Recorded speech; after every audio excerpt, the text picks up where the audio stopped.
હું તો એમ કહું છું કે આવનારા દિવસોની અંદર આજે ભાગલા પડી રહ્યા છે, ચુવાડિયા કોળી, તળપદા કોળી, ઘેડિયા કોળી, અને માત્ર ને માત્ર એ ભાગલા પાડી આપણા સમાજને મોટે પાયે નુકસાન થઈ રહ્યું છે. મિત્રો, આ લોકોને એટલી ખબર ન હોય, સિટીની અંદર તો હજી કંઈક થઈ જતું હોય, પણ ગામડાની અંદર બહુ મોટી પારવાર મુશ્કેલી પડતી હોય છે. થોડા ઘણા ખોયડા હોય અને એની અંદર પણ આપણો સમાજ ન હોય ત્યારે એ સમાજની અંદર બહુ તકલીફ પડતી હોય છે.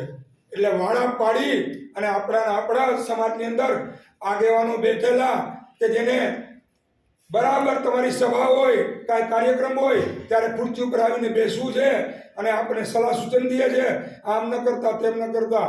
ન તો કોઈ દી લોકો વિદ્યાર્થી સત્કાર સમારંભમાં આવે, ના આપણા દાંડિયા રસમાં આવે, ના આપણા સમૂહ લગ્નમાં આવે. બસ એક જ ટાઈમે આવી જાય.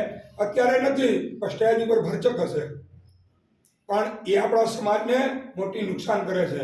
હું તો એમ કહું છું કે તમામ જાતના વાળા ભૂલી આપણા સમાજને ભણતર તરફ લઈ જાઓ, એને ભણાવો ગણાવો, પેટે પાટા બાંધી મજૂરી કરીને પણ આપણા દીકરા દીકરીઓને ભણાવો.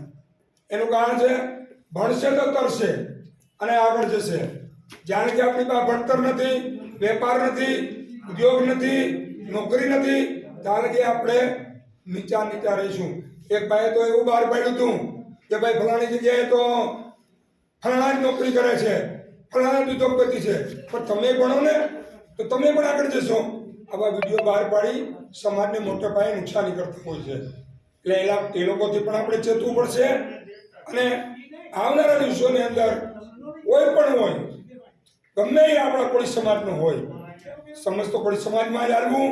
અને કોઈ પણ તમને એમ કહે કે અમારો આ વાડો છે, તમે અમારા તળપદામાં આવજો, તમે અમારા ઘેડિયામાં આવજો, તમે અમારા ચુવાડિયામાં આવજો, ઉખેડીને ફેંકી દેજો એ લોકોને. કારણ કે એ કાયમી માટે સમાજને નુકસાનકારક છે.